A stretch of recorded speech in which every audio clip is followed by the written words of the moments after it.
হাকিমুল উম্মত থানভী রাহমাতুল্লাহ আলাইহি বলতেন, আগে ইন্দুর সরাও, আগে গুনাহ সরাও, আগে নাফরমানি ছাড়ো, এরপরে এক এক সেজদা দিবা, গুনাহমুক্ত হয়ে আল্লাহর আরশ পর্যন্ত নড়ে উঠবে। আল্লাহ তাআলার আরশ নড়ে উঠবে। এজন্য বুজুর্গানে দ্বীনের মেহনত ছিল এটা, আম্বিয়াদের মেহনত ছিল এটা, আউলিয়া কেরামের ফিকির ছিল এটা, মানুষকে গুনাহ থেকে ফেরানো, মানুষকে আল্লাহর নাফরমানি থেকে ফেরানো, মানুষকে জাহান্নাম থেকে ফেরানো। এই কথাটা আমি এজন্য জাহান্নামের কথা বলতে গিয়ে, গরমের কথা বলতে গিয়ে আপনাদেরকে ওইখান থেকে চলে গেলাম এই কথাটা। তাহলে বুঝাইতে চাইলাম, মুসলমান ভাই আমার, বাবা আমার, ইনসাফের সাথে ভেবে দেখেন কি কষ্ট লাগতেছে এই তীব্র গরমটা। এখান থেকে কত লক্ষ গুণ দূরে, মাথার উপরের ওই সূর্যটা কতটা দূরে,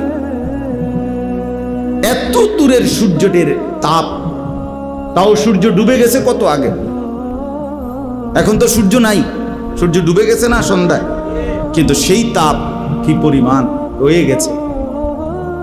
তাইলে সূর্যের এত দূর থেকে বিকিরণ করা তাপ যদি এতটা অসহ্য গরমে কষ্ট হয়, বন্ধু আমার, দোস্ত আমার, তাহলে মাথার উপরে যখন হাসরের ময়দানে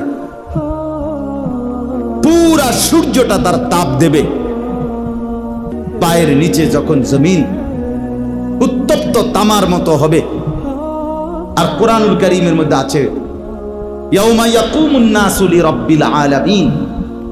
বন্ধু আমার, মনোযোগ দিয়ে শোনেন, আল্লাহ তাআলা বলছে হাসরের ময়দানে, কিয়ামতের মাঠে আমার সমস্ত বান্দা আমি আল্লাহর সামনে দাঁড়িয়ে থাকবে।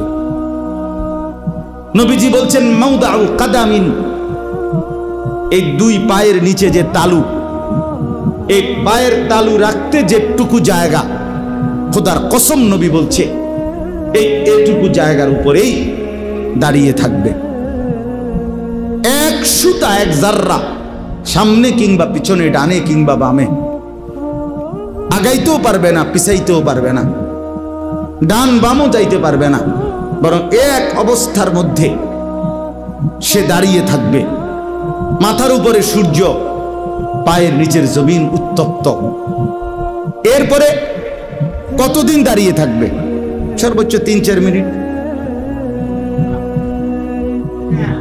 30-40 মিনিট, 30-40 ঘন্টা।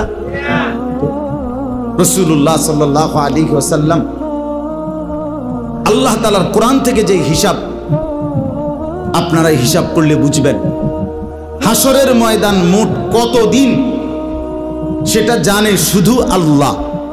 বাকি এক এক দিন, হাসরের ময়দানের এক এক দিন আল্লাহ তাআলা কোরআনুল কারীমের মধ্যে বলছেন ফি ইয়াউমিন কানা মিকদারুহু 50 আলফ সানা। আল্লাহ তাআলা বলেন হাসরের ময়দানের এক এক দিন 50,000 বছর। 50,000 বছর। এরকম একদিন না বিচার, বিচার চলবে অনেক দিন। এক এক দিনের পরিমাণ হলো 50,000 বছর। তো কোরআন শরীফের আয়াত অস্বীকার করার, উড়াইয়া দেওয়া, ঠাট্টা মনে করার, ফাজলামি মনে করার কোনো সুযোগ নাই দোস্ত। কোরআনুল কারীমের প্রতি তথ্য আজকে 1450 বছর ধরে বন্ধু শত্রু, আপনজন দুশ্মন, পক্ষের লোক বিপক্ষের লোক সবাই কোরআন পরীক্ষা করছে। কোরআন বারবার পরীক্ষিত প্রমাণিত একটি কিতাব। এই কোরআনুল কারীমের মধ্যে যত দুনিয়াবি তথ্য আছে সমস্ত তথ্য নিখুঁত, বারবার প্রমাণিত। কাজে আখিরাতের এই বিষয়গুলো নিশ্চিত নিশ্চিত। তাইলে বন্ধু 50,000 বছর দাঁড়িয়ে একদিন, তো এই একদিনে ধরেন, একদিনে যদি হয় তাহলে 50,000 বছর দাঁড়িয়ে থাকতে হবে। এক বিন্দু নড়াচড়া করা যাবে না, ডান বাম হওয়া যাবে না, আর পুরা সূর্যটা তাপ দেবে। এরপরে হলো ওয়াজিআ ইয়াউমা ইদিন বিজাহান্নাম, আল্লাহ তাআলা কোরআনুল কারীমের মধ্যে বলছেন, হাসরের ময়দানে সমস্ত মানুষের সামনে ফেরেশতার মাধ্যমে জাহান্নামকে টেনে হাসরের ময়দানে নিয়ে আসা হবে। 70,000 আগুনের শিকলের মধ্যে 70,000 ফেরেশতা ধরা অবস্থায়, প্রতি শিকল এই কোটি কোটি ফেরেশতা টেনে হাসরের ময়দানে জাহান্নামকে নিয়ে আসবে। তাইলে জাহান্নাম একটা বিকট চিৎকার দিবে, এই জাহান্নামের দিকে মানুষ তাকাবে। তাহলে একদিকে জাহান্নামের ভীতি, আরেকদিকে মাথার উপরে সূর্য, আরেকদিকে পায়ের নিচে তামার মতো উত্তপ্ত, আরেকদিকে দাঁড়ানো অবস্থায়, আরেকদিকে নড়াচড়া ডান বাম হওয়ার কোনো সুযোগ নাই, আরেকদিকে 50,000 বছরের এক লম্বা সময়, আরেকদিকে কত বছর কত লম্বা সময়। হাদিসের মধ্যে আছে এই হাসরের মাঠের প্রথম অবস্থা হবে এরকম। তো হাসরের ময়দানের এই দাঁড়ানো অবস্থায়, ভীতিকর অবস্থায়, প্রচন্ড গরম, জাহান্নামকে তাক দেখতেছি, এই অবস্থায় কত হাজার বছর আল্লাহই জানেন। প্রথম হাদিসে আছে কোন সৃষ্টি, কোন মখলুক একটা কথা বলবে না। কি হবে এরপরে? যে ভাই আমি তো গরমে দাঁড়ায় আছি, এখন কি বিচার হবে, না ফায়সালা হবে, না কোনো ঘোষণা আসবে, না কি হবে, এটাও কেউ জানে না। একটা শব্দ করার মতো সাহসও কারো হবে না। এভাবেই দাঁড়িয়ে থাকবে হাজার হাজার বছর চুপচাপ। এই লম্বা সময় পার হওয়ার পরে, এরপরে জাহান্নাম চিৎকার দিবে, আর মানুষগুলো তখন বিকট চিৎকার দিয়া জাহান্নামের ভয়ে ইয়া রব্বি নাফসি নাফসি, আয় আল্লাহ আমাকে বাঁচান, আমাকে বাঁচান বলতে শুরু করবে।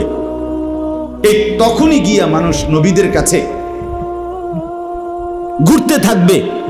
এটা একটা নির্ধারিত সময় পর, প্রথমেই না, হাসরের ময়দানে দাঁড়াইয়ে না, একটা লম্বা সময়, কয়েক হাজার বছর হইতে পারে, কত হাজার বছর আল্লাহই জানে। এই লম্বা সময় চুপচাপ থাকার পরে, এই অসহ্য গরমে কষ্ট পাওয়ার পরে, এরপরে মানুষগুলো একজন একজন করে নবীদের কাছে যাইতে থাকবে। সর্বশেষ আমাদের নবী সাল্লাল্লাহু আলাইহি ওয়াসাল্লামের কাছে আসবে। নবী সাল্লাল্লাহু আলাইহি সাল্লাম বলবেন, হ্যাঁ উম্মত, আমি সুপারিশ করব, আমি আজ সুপারিশ করব। তো আল্লাহ তাআলার কাছে নবী সাল্লাল্লাহু আলাইহি সাল্লাম, হাসরের ময়দানে নবীজির জন্য আল্লাহর আরশের নিচে একটি নির্ধারিত জায়গা আছে। এই জায়গাটাকেই বলা হয় মাকামে মাহমুদ। আমরা আজানের দোয়ার মধ্যে যেই দোয়াটা করি নবীজির জন্য, ওয়াবআসহু মাকামাম মাহমুদা, এই মাকামে মাহমুদ এটা একটা জায়গা হাসরের ময়দানে আল্লাহ তাআলা নবীজির জন্য নির্ধারণ করছেন। ওই জায়গায় গিয়ে নবীজি সেজদা দিবেন আর কাঁদতে শুরু করবেন, আল্লাহর প্রশংসার বাক্য বলবেন। রব্বুল আলামিন এই তখন সর্বপ্রথম আল্লাহ তাআলা বলবেন, সেজদা ভি মঞ্জুর, आंसू भी मंजूर, आजिजी भी मंजूर, तवाजु भी मंजूर।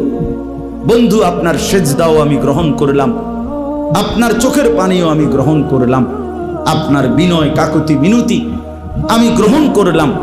इरफा रासा, आपनि माथा तुलेन, आपनि बसेन। साल तुअता, आपनि चान आमी देब। इशफा तुशाफ्फा, आपनि सुपारिश करें, আমি আপনার সুপারিশ গ্রহণ করব।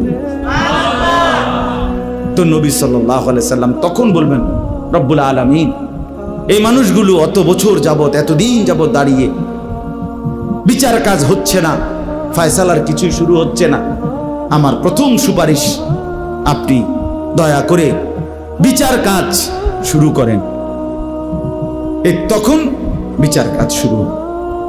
এই নবীজির প্রথম সুপারিশ এই কথাটা, এইটাই সুপারিশ যে ফয়সালার কাজ, বিচারের কাজটা শুরু হোক, আদালত শুরু হোক। তো আল্লাহ তাআলা বিচার কাজ শুরু করবেন। তাইলে বন্ধু আমার, এই যে বর্ণনাটা রাসূলুল্লাহ সাল্লাল্লাহু আলাইহি ওয়াসাল্লাম উম্মতের সামনে পেশ করলেন, এটা শুধু ওয়াজের জন্য না, এটা শুধু বলার জন্যই বলা না, বরং কলিজার মধ্যে যেন ভয় আসে। এই জন্য এরপরেই আমল নামা দেওয়া হবে, এরপরেই বিচার কার্য হবে, এরপরেই বাকি আনুষ্ঠানিকতা শুরু হবে। তাহলে আমরা আজকের এই সামান্য গরম থেকে আমাদের উপলব্ধি করা উচিত, এই গরম আমাদেরকে মনে হওয়া উচিত যে হায় দুনিয়ার এই গরম যদি এত কষ্টকর হয়। এবছর আমরা হজ্জের মধ্যে আরাফাতের ময়দানে হজের দিন বিশ্বাস করেন বাহিরে এরকম তাবুর বাইরে 2-3 বার দাঁড়াইছিলাম একটু দোয়া করার জন্য। মানে এত গরম, মনে হয় যেন আগুনের গোলা পায়ের মধ্যে ছুঁড়া মারতেছে, এত তীব্র গরম। এখানের তুলনায় আরব বিশ্বে অনেক বেশি গরম, অনেক বেশি।